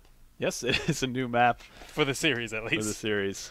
They aren't trying to do any cheeky runbacks. Actually, even if they wanted to go back to Sky Temple, it would have to be allowed by Lunatik Esports. Yeah, so the rule. Right. The way Dave's stupid rule works, it's a rule that we've adopted from the Smash community. You're allowed to go back to a map that has already been played as long as you have not won on it. But now that each team has both won on a map, in theory, both teams could say, yeah, we'll go to do... I think it has to be an agreement thing between both teams. But it's very uncommon it's not gonna happen to see a third game on the same map. So Cursed is the first map. First ban and pick will be for Lunatic Esports, and they are debating that ban. Already into the bonus pool. Lunatic Esports showing the Tychus haters what power he gets. Yeah. Wow. He went to town. I'm sad that I failed you guys and I didn't look at those numbers. He went to town? He went to the market. He went to the market. He went to the market. He picked up some sweet Illidan fruit. Some Shrek yogurt. He got Gogurt, excuse me. Gogurt, of course. He's on the go, man. He's got a... I can just picture him in his stupid little cockpit like... squeezing tubes of Gogurt into his mask. It doesn't work like that, Tychus. You silly man. He actually just replaces the stim packs with little Gogurt packs. Oh, yeah, that's stuff. All right, well, then... Zeratul is the first ban by Lunatic. Oh, my goodness. Silly visuals. Thank you, Jake, for destroying any hope I had to have a serious gasp for this draft. Not happening. All right. Who needs to be banned out? What have we seen in these past 2 games from Lunatic that has been particularly effective that might warrant a banning out? Or do you just go for, meta bans? Okay, they are going for the stitches. Ooh, respect. Respect the bile. Respect the bile. All right. How do I feel about that? I'm not sure that giving them a different warrior is really going to make a big difference. That's just my gut feeling. The positioning was good. Like we had mentioned before, the hooks weren't necessarily on point, but it wasn't about that. Right. Like the team comps that they had drafted. I think no matter what warrior Lunatik is running, the results should be similar. We'll see if it pans out that way. So I'm not sure if throwing the Stitch is banned out. Maybe even like a Rhaegar banned, because they've had Rhaegar both games, yes? Yes, they have. I actually think... Or a snipe on Rhaegar here is fine, too. I would kind of like Barrel... I'd like to see Barrel Boys just pick up Rhaegar in this game, because Rhaegar has been working out brilliantly for them. Yes. All right, so Hammer is the first pick for Lunatic. Now, we talked about Hammer once upon a time not being popular in Curse Hollow. No longer the case, because... Still played. Yeah, she's quite good. Still played. And, yeah, not a surprise. We're going to see... Ooh, Illidan. Early pick. We know McIntyre likes his Illidan. He does, and he's very effective with the Illidan. Only a couple misplays in that last game. But perhaps a couple times where he overextended just a little bit. But overall, he got a lot of work done in those team fights. I'm okay with them grabbing Illidan. I'm not sure I agree with them giving up Rhaegar. Like we had mentioned, I think it would have been a good deny pick. And if Lunatic, I think that given the opportunity here, they should do it. They should go for Rhaegar. Kudos to the support on their side, because they have been really making good timings, good effective use out of that ancestral healing. Okay, well, we'll see what Lunatic Esports does opt for. They're thinking about it. They got the Mad Cow. Will we be blessed with a Moo in this match? Doesn't work like that. It's not just you can't just click on it. The Jake stream attempted. The stream heard it. You didn't, but the stream heard it. Yeah, no, that's very likely. Hey, yeah, just check the YouTube. Everyone comments. else heard it. Check the YouTube comments on Town Hall. They experienced the mystery of the Moo. They're believers. Just because Kubi's a non-believer of the Moo. I think it can happen. I don't think you have any control over it per se. It is pretty hyped. It's very rare. But if you guys are privileged enough, you'll hear the Moo, and we will promptly die of laughter. Every time. Every single time. Because it comes at the most ridiculous times, and it's just something we're never prepared for. Illidan's prepared for it. We're not prepared for it. Illidan's always prepared, but yeah, we're not prepared. Okay, well, they're going to end up grabbing that Swiss Army knife that is Tassadar. And Barrel Boys, they're thinking hard. Now, they could go for the quote-unquote eraser style by grabbing something like Sonya, but that's not something they'd want to grab until just about their last pick. Uther's still on the table, should be picked up here. They could actually just go Uther Rhaegar and have a ton of sustain available for that Illidan. Jake, I got a question for you. Okay, Kubi question incoming. Let's go. Sonya, passing fad or solid strategy?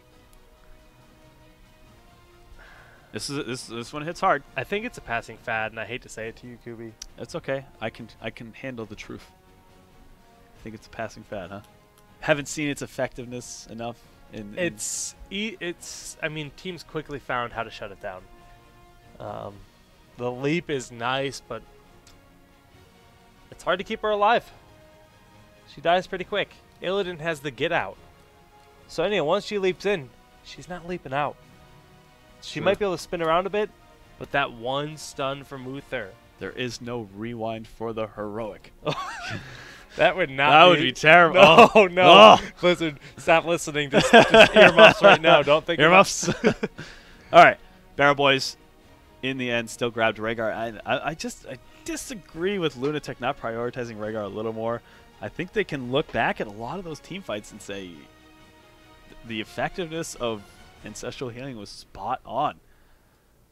And the positioning of the warrior players just to lock down. So it's good that they're picking up back line to do a lot of damage. And like I was mentioning, the warrior and support have been doing their jobs nicely to protect that. Still, I think giving up Rhaegar, it hurts. It does. And this is going to be the first game where he has swapped sides to the Barrel Life, and they do go for the double support. The Rhaegar Uther. Now I'm very much okay with them taking Sonya. Huh? Yeah. This is like one of the classic, you go double support with Uther. Illidan, you can't ask for much more.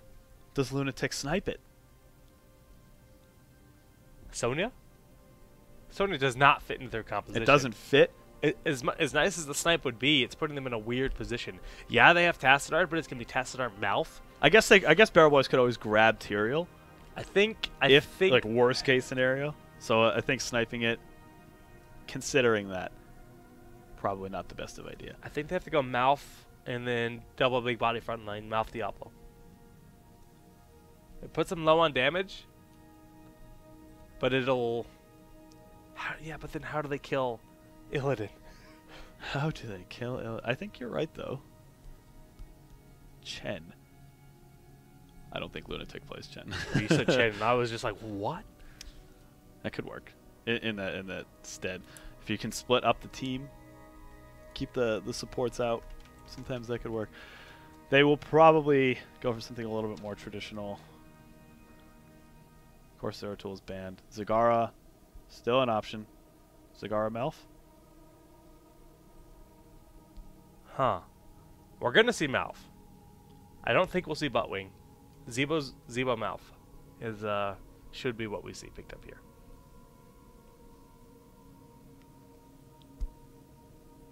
Waiting in suspense. The music is so pick? I know. intense. I was like, oh, like really want to know what they're gonna pick here. This is like the music I used to play when on my drive to work when I worked in the grocery store. Just like sad ambience, just that like this is my life. That sounds miserable. And then I go and I climb into the freezer and I stock ice cream and frozen vegetables. That sounds so sad.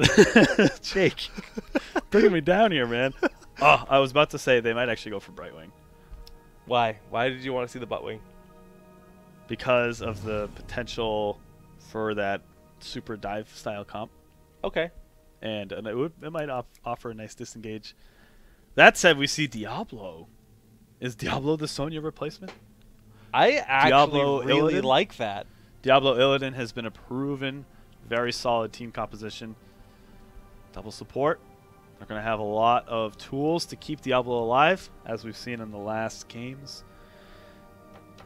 And they have their options. Lightning Breath is nice, but Apocalypse is also nice when you consider the enemy team is sitting on an Azebo. And if you want to stop that Ravenous Spirit, you just press R and it's handled. Handle it. Handle it. That's what he does. That's what he does. That's what he do. That's what he do. Well, those are our teams, guys. This is going to be game number 3 between Barrel Boys and the Lunatic. And you know what? This would be a massive upset if Lunatic actually manages to take it. Because if we look at these standings, once again, just real quick before the series starts, Barrel Boys, they're tied for first place, 4-0. Lunatic 0-3. They're desperate to put that win on the board. And if they take a top-seeded team, a standing team, that bodes quite well for them. You say it's an upset. I say it's about as big of an upset as you can have. Literally based on stats as I shimmy. Is that a shimmy? What is that? Or is that just a flail? Don't ever do it again, but okay. Yeah, I'll give it to you. Whatever you want to call it. We're going into game number 3, guys, on Cursed Hollow. Who's excited? I'm excited. You excited? You guys should be excited. Hypa. Cursed Hollow, as you mentioned, will be our map. I have no idea what side the teams are on, but we are going to find out. Always just in for the surprises. Someday Blizzard will make it so that this loading screen shows us which side the teams are on.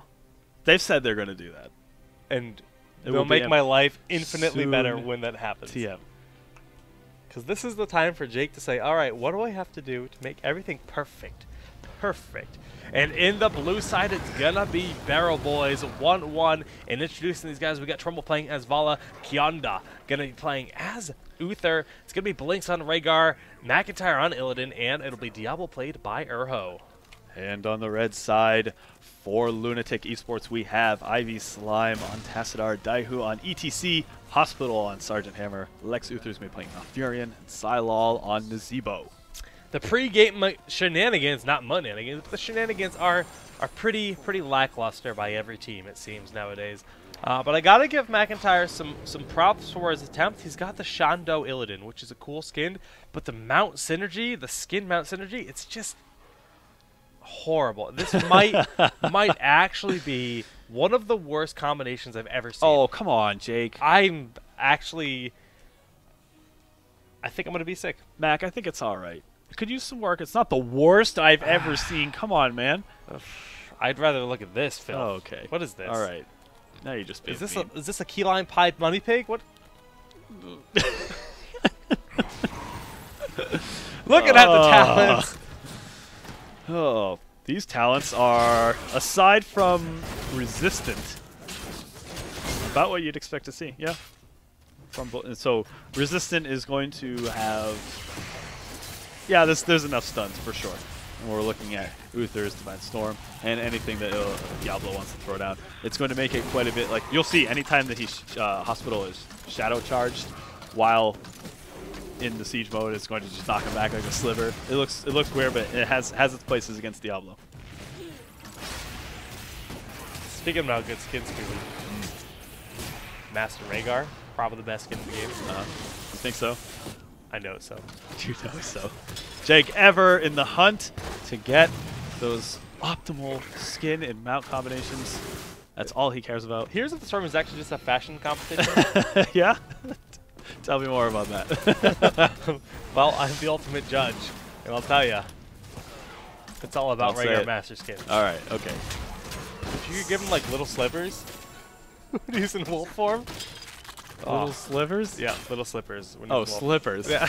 What? What do you think? Slivers? Slivers. Like, I guess I got a little bit excited about the idea, so I just came up with it.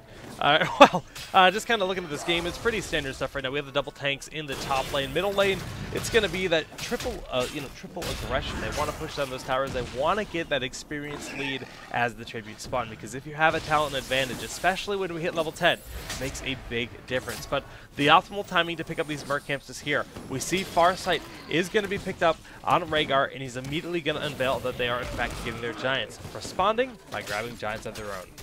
So that Farsight does play a very nice factor into this. They will be a bit behind taking it, but what that Farsight tells them, they're not going to be able to try to contest taking that camp, but that they are safe to back up and take their own. There won't be any sneaky pressure being applied in, say, the bottom lane far away from the tribute. Speaking of which, we have the first one spawning in this top lane. And there is currently a 3v3. More members from both teams are rotating up. Aside from Rhaegar in the bottom lane, every member will be present. No, Tassadar not opting to rotate in. Yeah, both teams, they each have, the one member soaking to try to keep ahead in experience. Silal looks like he will almost be able to cap that, but nope. The wave coming out from Uther, able to stun that out. Trouble quite low, gonna have to back out of here, and the tribute will ultimately go to the side of Lunatik Esports, getting that first tribute pick up. The levels are very, very even in this position in Hospital. Is gonna allow them to keep a lot of aggression for this top lane. The plan for Barrel Boys during that first tribute was actually to never really take the tribute, but stall as long as possible, and the dive onto Hospital, as we mentioned, and is almost going to be enough auto attacks to kill him. It doesn't quite. Lives with perhaps 15 HP. Do any members of Barrel Boys pay for it? Not quite. Kubi, if there's one thing I love more than fashion shows, it's synchronized dancing. And that synchronized dive that was a drag race. I just saw the hammer just No, but just the double dive in was really nicely timed by that team. Not able to pick up the kill though, like you said, drag race status, getting out of a bad. That was situation. Hot Wheels leading the way. Get out. All right, well. The second tribute of the game has spawned, opting to be the top left-hand side. And this is favorable for Barrel Boys because it's closer to their respawn, closer to their tower. Just a slight bit. We still see that they are putting a heavy amount of soak. The priority is there to get to that level 10 first. More presence available from Lunatic, so I imagine we're going to see Barrel Boys just stall as long as possible. We do see the rotation from Kyonda up from mid lane. Still, I would expect that they're just trying to soak. If they find someone very much out of position, of course they'll go for the kill and try to capture this tribute. But I think, and that's it right there. Hospital getting shadow charged out of the way. The root. That was a nice concussive blast, though, to get him to safety, and the heals from Mouth will keep him alive, but it's still a very tough situation, and Lex Luthor getting flipped way out of position will ultimately end up losing his life. Heals are not going to be enough, and that tribute will be given to the Barrel Boys. Blinks with the late rotation up shouldn't cost them too much in terms of experience. Actually, we see that both teams, despite that kill, are about even in experience. A slight advantage going to Barrel Boys. Yeah, but with Tassadar soaking that bottom lane, he's making sure they keep the experience as even as possible. And that quest to 10 is going to be very close. McIntyre getting the first bruiser camp for Barrel Boys, but Daihu doing it here for Lunatic Esports. Each team is dead even. This Farsight coming out. It's been doing work in terms of getting to know which camps they're trying to get aggressive on. It's funny that both teams opted to go for these particular camps at precisely the same time, and each time that clairvoyance, that Farsight has given Barrel Boys division to know that it's safe to take these camps. They're not going to be seeing any particular camps. I'll get it eventually. Just leave me. Just leave me, Jake. It's fine. Kubi. Gank was the word I was looking for, by the way. I'm going to fill it in there. You're like, oh, I see Kubi's struggling to get words out of his mouth. Maybe let me just. Nope. No, let him drown. It's fine. Exactly. That's what I do. Because that's what I was co-casters busy. I saw a very important question. Oh, you did? Someone in the chat asks, which mount will go best with Janitor Illidan skin? Janitor Illidan skin. The Wonder Billy? I don't know. Is there a right answer to this? Or I don't know. Well, hey, you're the fashion police, man. I don't know. Fashion police. Well, Barrel Boy's doing a good job bowling them off this tribute. They are going to end up trying to cap it, but flipping Ivy Slime in. He's going to throw that storm out, and this gives enough time for Silo to come into the fray. But in the top, there is a big fight happening. Kyonda taking a lot of damage, having to shield himself, and backing away from this fight. Kyonda, we're new to this player. It looks like he has a very diverse hero pool. Just noticing that he's been playing Assassin, now he's playing Support. Some cool stuff, but level 10 hit for both teams, and we heard the stage dive going down. Daihu trying to pressure this. Oh, wow. Lex Uther almost falling to the strafe, but of course, if you don't have vision of the targets, you cannot hit them, and passing over through that gate was just enough to keep him alive. Arrow with the Ancestral Healing gets thrown down on him. It's going to keep him alive in this fight. The APOC is going to be enough that's going to stun 2 members. However, unfortunately, McIntyre isn't there to capitalize on it, and I think this is going to cause Lunatic Esports to get this tribute. Blink's extending a little bit too far forward. The heals are just enough to keep him alive. He will have to back out. That's the power of double healing. Now, this healing ward does get sniped very quickly by Charmel, and Uro has this big health pool. I think they've been able to turn this Divine Storm, clipping 3 targets like Uther will ultimately end up falling, and this double heal just really paying off. Where is the stun for Daihu? Kyonda, does he have it? Yes, there it is, and they're going to pick that up with 4 members standing strong. 5 members. They do pick up the tribute. I'm impressed with the way that Barrel Boys were able to turn that team fight around. You're right. You're absolutely right. Every time you stressed how impactful double support was in that fight, you can't say enough. It speaks volumes to the fact that they were able to win that fight was strictly because they had double support. And Heroes with the sustained damage output of like over 10 plus seconds, you're looking at Illidan, keeping him alive, Vala with those auto attacks. Yeah. That's, I mean, Blinks was down to a sliver when Kyona walked around the corner and was like, hey, look, we have another healer. Just, all of it makes a big difference. Yeah, he almost died, too. Yeah. That would have shut that fight down right quick, as you like to say. Right quick. Right quick. Right out. Well, the boss is pushing down that bottom lane, but the top boss, are they going to get there in time? Lunatic is going to try to capture it. But look at this. Urho, can he do it? He's going to flip this. No, he's not doing it. He has 99 souls. He doesn't believe. I thought perhaps he was going to get very aggressive to try and stall long enough for the rest of the Barrel Boys to rotate into the top lane to try and stall this. Not going to be the case. We will see traded golems. Final tribute, possibly, for Barrel Boys to spawn bottom lane. It's very unfortunate for them as they would like to defend this. It's much more advantageous for Lunatic Esports as they can spend some effort cleaning up this bottom golem and then rotate right over to capture this. And it's an important tribute. They have to put 100% of their effort into this, as if they give it up, they will be giving up a curse, and that will be a significant amount of push, significant amount of structure damage sustained for Lunatic Esports. Now, during the last, between this last tribute, oh no, stage dive just a little bit late, not going to be able to stop Blink's area. The curse is in fact picked up, but 13 was picked up, so we have to watch for that big ice block from Lex Luthor. Already using the Tranquility to keep his team alive, but he's going to be a very hard target to burn down quickly when you consider ice block is an option. I like that he picked that up for this fight. We've seen a couple times now Lex has been singled out and isolated for these kills. Metamorphosis from McIntyre is going in on Hospital, and the Ancestral Healing is there, and Daihu is finding himself under quite a bit of pressure. They're they're pushing on in. The Shadow Charge is going to be enough to pick off Ivy Slime. This is not the time that you want to be losing 3 members unfortunately for Lunatik Esports, they are going to be finding themselves taking quite a bit more damage. Wow, look at this. They're getting super aggressive. They want this keep. This will give them quite a bit more sustained lane pressure for the rest of the match, because when you take these keeps down, of course, you get catapults pushing down the lanes. They do AoE damage to the creep waves. It's something that Lunatik Esports is going to have to keep a close eye on for the rest of the game. Yeah, I really like this play. Just saying, hey, let's go behind, get the key first, then we'll back out, clean up the rest, and leave the fight. And this gives them a nice advantageous position. Having that curse, that pushed all the lanes back, it actually helped deal with the boss a lot too. Because that boss ended up getting through the fort, but really not much more than that. And are they going to be able to catch Lex Uther? The strafe is going down. Ice Block will be used, and the team is not going to be able to get here in time to save him. Ultimately losing that. Psylol gonna, as I say, gonna be fine. The sprint. The sprint is real. The zombie wall to make sure that there is no cheeky plays pushing forward if they are going to get themselves a fort. Yeah, but from the shadows, I was like, that's not really something you think about a lot. The increased 33% range on that charge. Look how far he goes. Just going forward, massive. Providing so much aggression. And Daihu, very low pockets, will be used to stop that Ravenous Spirit, which did do a sizable amount of damage, and this should force a back out. Right there, Daihu was in position to do quite a bit of disruption, but without that ancestral healing, without that extensive double support that they're used to having, that huge amount of sustain, it just seems as though that their pressure in the team fights is not there.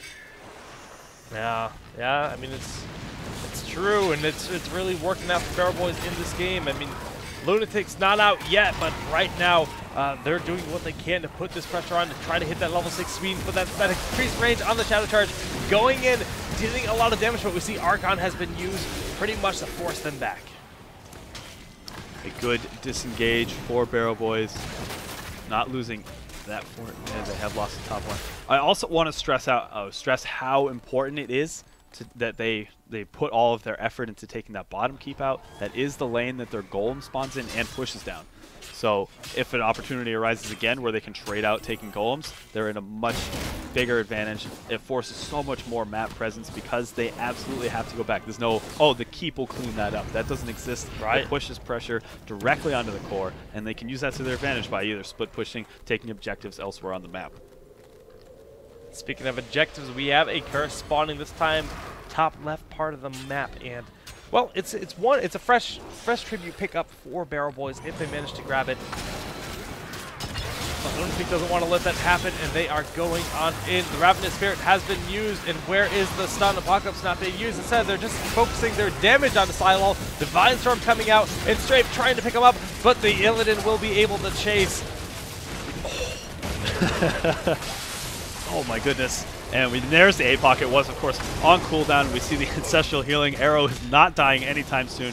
Is going to be allowed to apply a lot of pressure onto Lex Uther. Is he going to find himself out of position once again? The rest of the team is, of course, available to follow up on this. There is nowhere for him to go. Ice Block will not save you here. Ivy Slime, is he going to be the next target? Trumbull dashes forward. He should have the auto attack damage. There's not enough mana for Arrow to chase in, but it is going to be plenty enough for their team.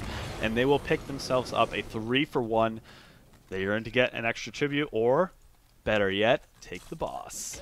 Urho's Money Pig had the front row seats for that kill. He didn't want to dismount. The Money Pig wanted to watch the sweet, beautiful Trodos death. He wanted to hear his psionic screams as he passed into... It's getting morbid.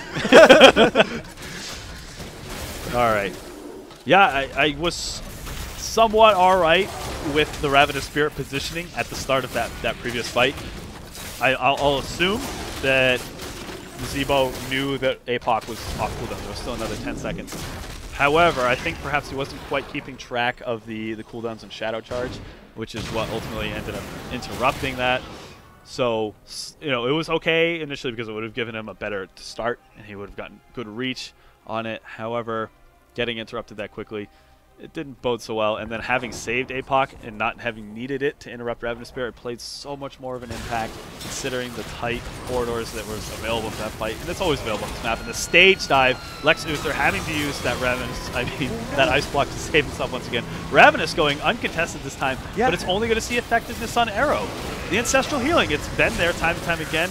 Barrel Boys probably say, hey, we can throw down the Ancestral Healings along with the best of them, and the APOC is going to seal the deal to pick up the kill on Lex Uther. Is Ivy Slime next? We see that McIntyre is getting very aggressive onto Sidewall. The flip is there. And that is going to secure a kill. That is a 2 for 0 right now. Ivy Slime does not have Dimensional Shift available, and that is going to be a flip and kill.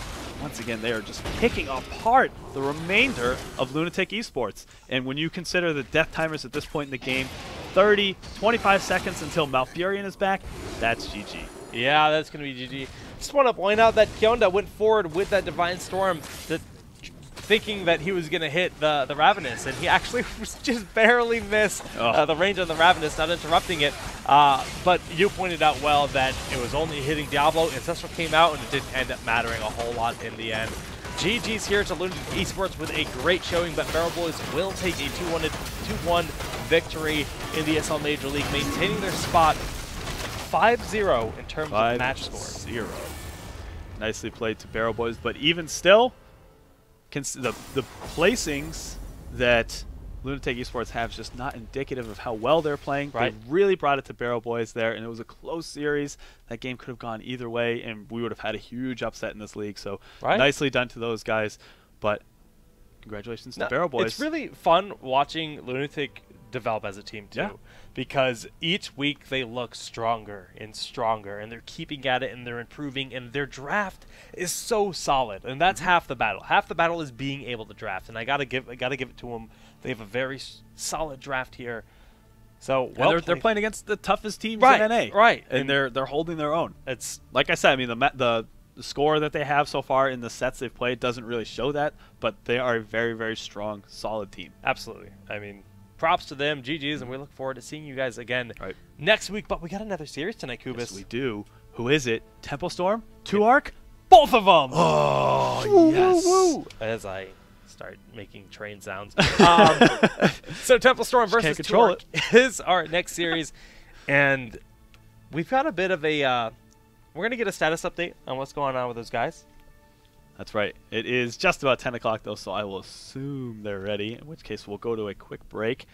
I'll find out. But maybe in the meantime, Jake, do you want to give us that train noise once again? Nope. Not happening. I have no idea. Oh, boy. Nicely done. Yeah, we're just... I award you no points. All right, guys. We are going to head to a quick commercial break. We'll get that next series set up. We'll get that lobby going and ready so you guys can check out the draft. And we'll walk you through that as we get to witness Temple Storm and 2-Arc Iliad, two of the best teams in this league, go at it. So stick around. We'll be back in just a few.